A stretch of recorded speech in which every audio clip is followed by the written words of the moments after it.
আসসালামু আলাইকুম প্রিয় শিক্ষার্থীরা, আশা করি ভালো আছো।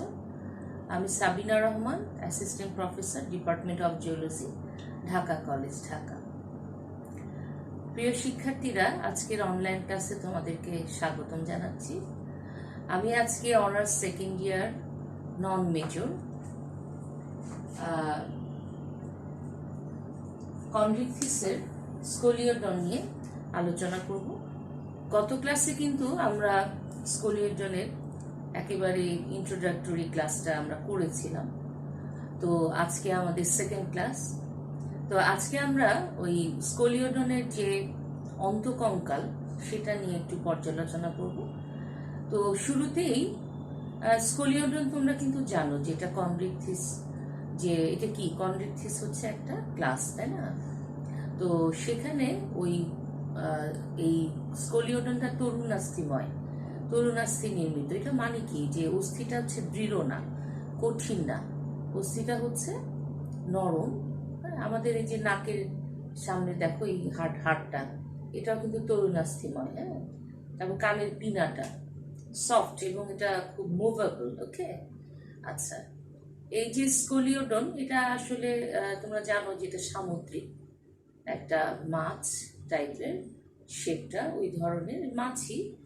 তো আমরা তো বেশিরভাগ মাছ খাই, আমরা অস্ট্রিকথিস এই শ্রেণীর মাছগুলো আমরা খেয়ে থাকি। কন্ড্রিকথিসের মাছগুলো আমাদের কমই খাওয়া হয় আমাদের দেশের আসপেক্টে।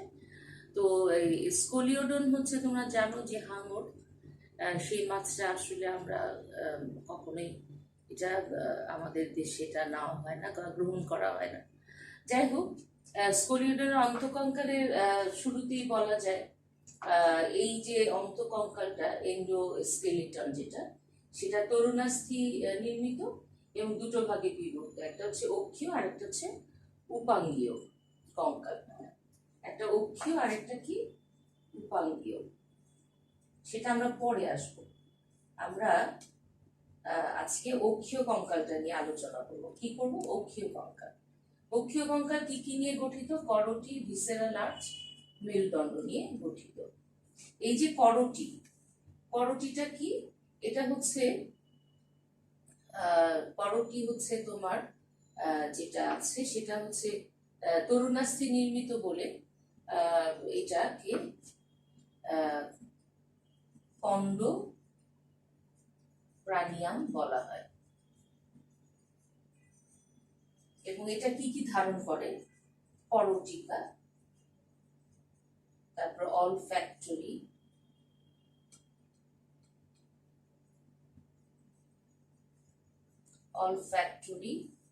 ক্যাপসুল, অপটিক ক্যাপসুল এবং অডিটরি ক্যাপসুল নিয়ে কিন্তু এটা গঠিত।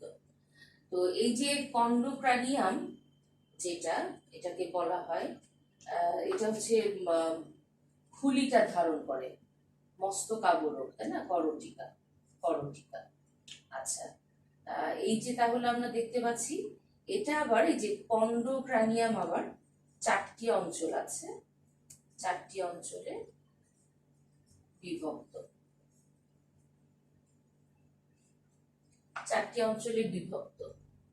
হ্যাঁ, একটা হচ্ছে কি তোমার অক্সিপিটাল অঞ্চল, কি বললাম? অক্সিপিটাল অঞ্চল, অডিটরি, অরবিটাল এবং এথময়েড। একটু লিখে নাও ছেলেরা। এক নাম্বার হচ্ছে কি অক্সিপিটাল, দুই হচ্ছে অডিটরি, তিন নাম্বার হচ্ছে অরবিটাল এবং চার নাম্বার হচ্ছে এথময়েড। ওকে, আচ্ছা। এখন আমরা আসলে একটু জুম করে আমরা একটু এই ছবির দিকে লক্ষ্য করি। হ্যাঁ, আমরা একটু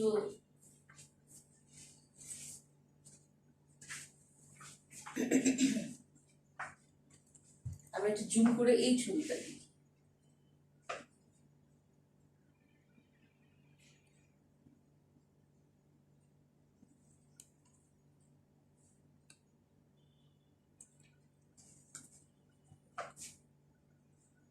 আমরা কি জুম করেছি? আচ্ছা, এখানে দেখো এই যে অক্সিপিটাল যে অঞ্চলটা, এটা হচ্ছে অক্সিপিটাল অঞ্চলটা হচ্ছে কন্ড্রোক্রানিয়ামের পশ্চাৎভাগে, এই যে আমি যেখানে লিখেছি কন্ড্রোক্রানিয়ামের পশ্চাৎভাগে হচ্ছে অবস্থান করে, এবং এর পেছন দিকে অক্সিপিটাল একটা ছিদ্র থাকে।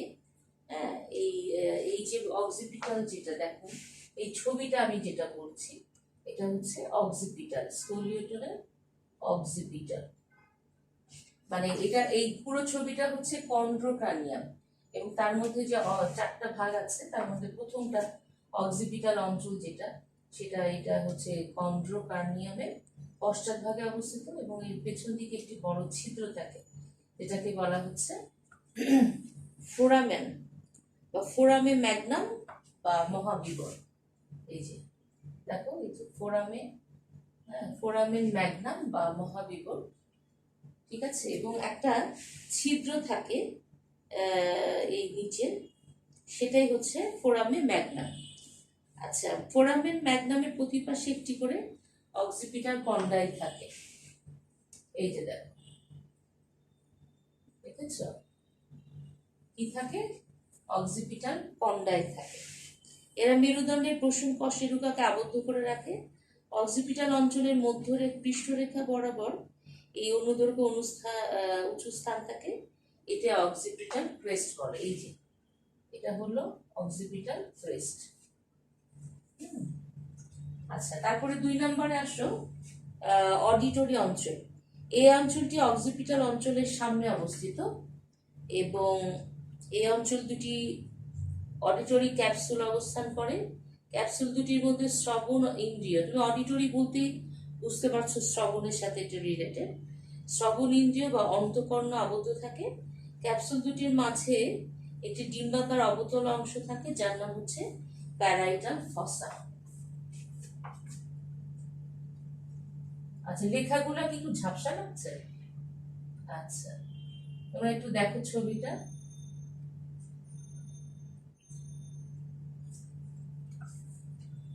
তাহলে অডিটরির সাথে হচ্ছে শ্রবণ ইন্দ্রিয়, এটা আবার অন্তঃকর্ণ আবদ্ধ থাকে, এবং অরবিটাল অঞ্চল যেটা অডিটরি অঞ্চলের সামনে এই অঞ্চলটা অবস্থিত। অঞ্চলটিতে দুইটি বড় গহ্বর থাকে যাদের চক্ষুকোটর বা অপটিক ক্যাপসুল বলে। চক্ষুকোটরের পৃষ্ঠভাগে সুপ্রা অরবিটাল রিজ থাকে। প্রতিটি চক্ষুকোটরের সামনে একটি সরু প্রি অরবিটাল প্রসেস এবং পেছনে একটি সরু বা মজবুত পোস্ট অরবিটাল প্রসেস উলম্বভাবে অবস্থান করে। এথময়েড অঞ্চল যেটা, এটি কন্ড্রোক্রানিয়ামের সামনে অঞ্চল। এই অঞ্চলটি তুণ্ড বা রোস্ট্রাম এবং দুটি অলফেক্টরি ক্যাপসুলের সমন্বয়ে গঠিত। ক্যাপসুল দুটি আন্তঃনাসা পর্দা দ্বারা পৃথক থাকে। ক্যাপসুল দুটির পেছনে কন্ড্রোক্রানিয়ামের অসম্পূর্ণ ছাদে একটি বড় ছিদ্র থাকে যার নাম সম্মুখ ফ্যান্টানেলা। আচ্ছা, এই যে কন্ড্রোক্রানিয়ামের 4টা অঞ্চল কিন্তু আমরা ছবিতে দেখিয়েছি, তোমরা একটু লক্ষ্য করো ছবিতে। আচ্ছা, এরপরে স্কোলিওডনের অন্তঃকঙ্কালে আসে ভিসেরাল আর্চ। স্কোলিওডনের গলবিলের প্রাচীরে অবস্থিত ফুলকা ছিদ্র সমূহের মধ্যবর্তী স্থানগুলো থেকে 7 জোড়া ভিসেরাল আর্চ উৎপত্তি লাভ করে। ভিসেরাল আর্চগুলো অর্ধবৃত্তাকার এবং অনুক্রমিক ভাবে বিন্যস্ত থাকে। প্রতিটি ভিসেরাল আর্চ তরুণাস্থি দ্বারা গঠিত থাকে। স্কোলিওডনের প্রথম জোড়া ভিসেরাল আর্চের নাম হচ্ছে ম্যান্ডিবুলার আর্চ, এরা মুখ বিবরের চোয়াল গঠন করে। দ্বিতীয় জোড়া ভিসেরাল আর্চের নাম হাইওয়েড আর্চ। এই আর্চটি 3টি অংশে বিভক্ত থাকে, একটা হচ্ছে বেসি হায়াল, সেরাটো হায়াল এবং পৃষ্ঠ হায়ো ম্যান্ডিবুলার। আচ্ছা, এই স্কোলিওডনের মেরুদণ্ডের কথা বলি। স্কোলিওডনের মস্তকের পশ্চাৎ প্রান্ত থেকে লেজ পর্যন্ত তরুণাস্থি নির্মিত মেরুদণ্ড অনুদৈর্ঘ্যভাবে বিস্তৃত থাকে। এদের মেরুদণ্ড প্রায় 130টি কশেরুকা দ্বারা গঠিত হয়। কশেরুকাগুলো তন্তুজ যোজক কলার সাহায্যে পরস্পরের সাথে যুক্ত থাকে। কশেরুকাগুলো প্রায় একই রকম হলেও দেহকাণ্ডের কশেরুকা পুচ্ছ অঞ্চলের কশেরুকা থেকে সামান্য ভিন্নতা প্রদর্শন করে। প্রতিটি কশেরুকা সেন্ট্রাল নটোকর্ডকে ঘিরে অবস্থান করে এবং নটোক্রাম সেন্ট্রামকে ছিদ্র করে সামনে প্রলম্বিত হয়।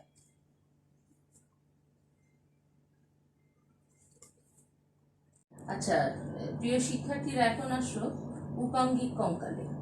রূপাঙ্কিক আকারে দুটো ছবি দিয়েছি। একটা হচ্ছে বক্ষ অস্থি চক্র, বক্ষ পাখনা, হ্যাঁ, আর একটা হচ্ছে শ্রোণী চক্র এবং শ্রোণী পাখনা নিচেরটা। এটা হচ্ছে বক্ষ চক্র, দেখো। আচ্ছা, এখানে কি কি থাকে? এখানে যে অংশগুলা থাকে আমরা একটু লিখে নিই। একক, মধ্যমা, পাখনা, পাখনা, তারপরে হচ্ছে বক্ষ, অস্থি চক্র ও অস্থি পাখনা, গ হচ্ছে শ্রোণী চক্র এবং শ্রোণী চক্র শ্রোণী পাখনার সমন্বয় কিন্তু শ্রোণী চক্র ও শ্রোণী পাখনা। এই নিয়ে হলো স্কলিওডনের উপাঙ্গিক কঙ্কাল, তাই না? আচ্ছা, এখন আসো ছবিতে আমরা একটু জুম করে ফেলি। হ্যাঁ, একটু জুম করে ফেলো। আচ্ছা আচ্ছা, প্রথমে আমি একটু একক মধ্যমা পাখনার কথা বলি। সিঙ্গেল মিডিয়ান ফিন, যেটা দেহকাণ্ডের প্রায় মধ্যভাগ এবং দেহকাণ্ডের শেষ পৃষ্ঠভাগে একটি করে 2টি পৃষ্ঠীয় পাখনা যুক্ত থাকে। প্রথম পৃষ্ঠীয় পাখনাটি বড় এবং ত্রিকোণাকার, শেষ পৃষ্ঠীয় পাখনাটি ছোট হয়।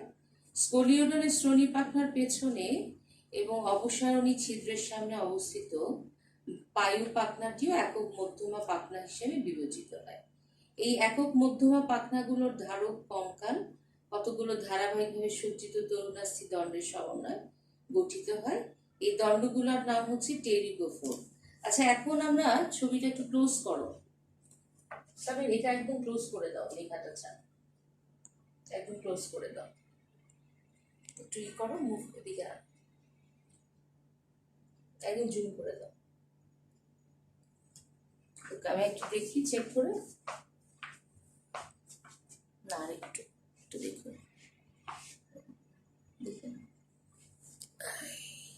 এখন ক্লোজ করো।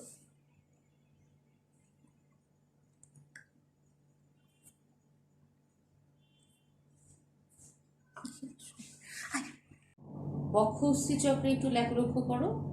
এদের বক্ষ অস্থি চক্র সমান 2টি অর্ধাকাংশে বিভক্ত থাকে। আচ্ছা, এখানে কি কি অংশ আছে আমরা আগে একটু দেখি। হ্যাঁ, স্ক্যাপুলাটা কি কি আছে দেখো। এইটা হলো নাম্বার 1, লিখে দিয়েছি স্ক্যাপুলা। আর এই যে দেখো গোল গোল 2-3টা গহ্বরের মতো, এটা হচ্ছে তোমার ফোরামিনা। আর এই অংশটা একটু লক্ষ্য করো, ছেলের স্টুডেন্টরা লক্ষ্য করো, এটা হচ্ছে কোরাকয়েড। কি বললাম? এটা স্ক্যাপুলা, এই 3টাই যে গহ্বরের মতন ছোট ছোট ছিদ্র, ফোরামিনা, এই অংশটাকে বলে কোরাকয়েড। এই যে 4 নম্বর মাঝের যে দণ্ডাকৃতির মাঝখানে অংশটা হচ্ছে মেজোটেরিজিয়াম, আর সামনের যে লম্বাকৃতির অংশটা আছে দণ্ডাকৃতির, সেটা হচ্ছে মেটাটেরিজিয়াম। এই যে এগুলো হচ্ছে তোমার সোমাকটিডস, অথবা এটাকে বলা যায় রিজিওফোর্স। আর এটা হলো সেরাটোট্রিকিয়া। তাহলে আমরা কি কি দেখলাম বক্ষ অস্থি চক্রে? দেখো, স্ক্যাপুলা, ফোরামিনা, কোরাকয়েড, মেজোটেরিজিয়াম, মেটাটেরিজিয়াম, তারপর হচ্ছে রিজিওফোর্স, অথবা এটাকে বলা হয় সোমাকটিডস। আর এটা হচ্ছে সেরাটোট্রিকিয়া, এই অংশটা। এই যে তোমাদের দেখাই, এই যে 7 নম্বরটা দেখো, এই নিচের অংশটা হচ্ছে সেরাটোট্রিকিয়া। আর এই যে দেখো, এগুলো ভাঁজ ভাঁজ অনুভূমিক ভাবে আছে সমান্তরাল, এটা হচ্ছে সোমাটিক্স। ঠিক আছে? তাহলে আমরা বক্ষ অস্থি চক্রের ছবিটা মনে হয় তোমরা দেখতে পাচ্ছ, এবং এটা একটু একটু দেখো খেয়াল করে। আচ্ছা, বক্ষ অস্থি চক্র সমান 2টি অর্ধাকাংশে বিভক্ত থাকে। সর্বশেষ তোমার ব্রাঙ্কিয়াল আর্চের পেছনে দেহ প্রাচীরের অঙ্কীয় পার্শ্বদেশে বক্ষ অস্থি চক্র অবস্থান করে। মেরুদণ্ডের সাথে বক্ষ অস্থি চক্রের কোনো সংযোগ থাকে না। বক্ষস্থি চক্রের প্রতিটি অর্ধাংশ হুকের ন্যায়, খেয়াল করছো হুকের ন্যায়। এবার এরা অঙ্কীয় দেশের মধ্যরেখা বরাবর পরস্পর যুক্ত থাকে। প্রতি অর্ধাংশে পৃষ্ঠীয় দেশে অংশকে স্ক্যাপুলা একটু আগে বললাম, আর অঙ্কীয় দেশের চওড়া অংশকে কোরাকয়েড বলে, আমি দেখিয়ে দিয়েছি। বক্ষস্থি চক্রের প্রতিটি অর্ধাংশ একটি করে বক্ষ পাখনা ধারণ করে। প্রতিটি বক্ষ পাখনা 3টি তরুণাস্থি খণ্ডের সাহায্যে বক্ষ অস্থি চক্রের সাথে যুক্ত থাকে। 3টা খণ্ডের নাম কি? যথাক্রমে প্রো, মেজো এবং ম্যাটাটেরিজিয়াম। এদের বাইরের দিকে সোমাকটিস, ওই 6 নাম্বারটা, একটু আমি সোমাকটিস কোনটা বলেছি, 6 নাম্বারটা, হ্যাঁ। আর একদম নিচের যে অংশটা আছে সেটা হচ্ছে সেরাটোট্রিকিয়া বা পাখনা রশ্মি অবস্থান করে। এরা পাখনা ফলককে অবলম্বন দান করে। আচ্ছা, এরপরে আসে তোমার শ্রোণী চক্রটা। এটা একটু করবে, একটু জুম করতে পারবে নিচের ছবিটা?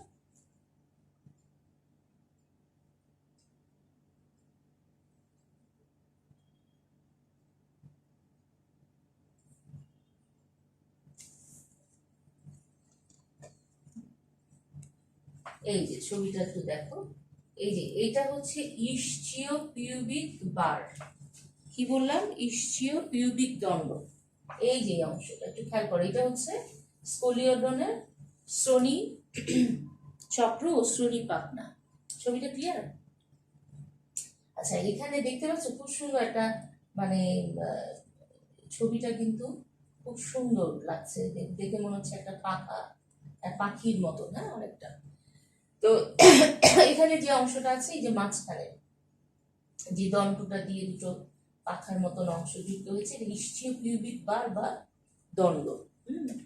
তারপর হচ্ছে বেজিটেরিজিয়াম। এই যে এই অংশটা একটু লক্ষ্য করো, এই যে এইটা এটা হলো বেজিটেরিজিয়াম। কি বললাম? এই যে দেখো, এই যে হাতলের মতো, এটা হচ্ছে বেজিটেরিজিয়াম।